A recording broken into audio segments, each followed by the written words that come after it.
Hello, this is a short word that I'll be preaching for the carol service this year in the St Paul's Methodist Church parish here in Auckland, New Zealand.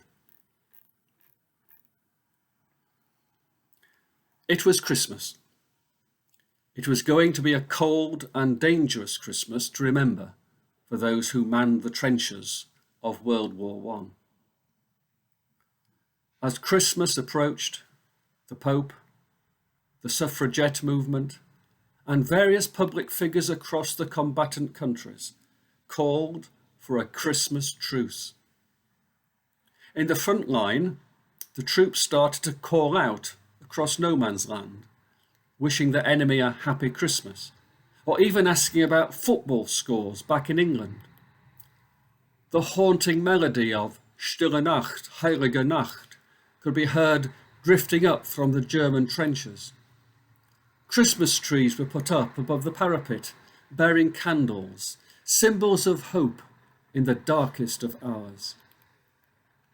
Gradually, very gradually, men rose from the trenches and walked cautiously towards their enemy, meeting in no man's land to exchange gifts of tobacco, food, cigarettes, and cap badges.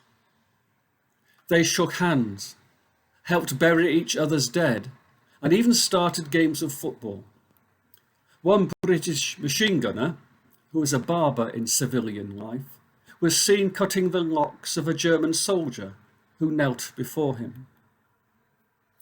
Soldiers in reserve battalions, a few miles behind the front, went out into the street to listen. They could not understand why it had gone quiet for the first time in 3 months. At first, the authorities tried to keep the unofficial truce out of the newspapers, but reports soon slipped through. About 100,000 men were involved in the fraternization. It was too big an event to keep hushed up. Every year at Christmas, we dream again of a world at peace. Once again, our dreams are going to be shattered by the grim reality of war. Such brutality mocks the angel's song, peace on earth and goodwill to all people. Many pop songs have been composed to decry this ultimate irony of men celebrating the birth of the Prince of Peace while still at war. Jonah Lewis' Christmas song, Stop the Cavalry, implores a Mr. Churchill to please stop the cavalry, whilst Greg Lake's Christmas song, I Believe in Father Christmas, has the line, they said there'll be snow at Christmas, they said there'll be peace on earth, but instead it just keeps on raining, a veil of tears for the virgin birth. We recall that bloodshed and carnage was part of the first Christmas, when Herod sent his thugs to Bethlehem to slaughter the baby boys, and no doubt anyone else who got in their way. Many have decided that the whole promise of Christmas is a sham, a mirage. There is no peace on earth. It is but a childish dream. Yet the Christmas story has survived. The story has grown year by year over the centuries. It has crossed oceans and surmounted mountain peaks. For many have found peace even in the midst of war, suffering, and destruction, when they come to kneel beside the manger.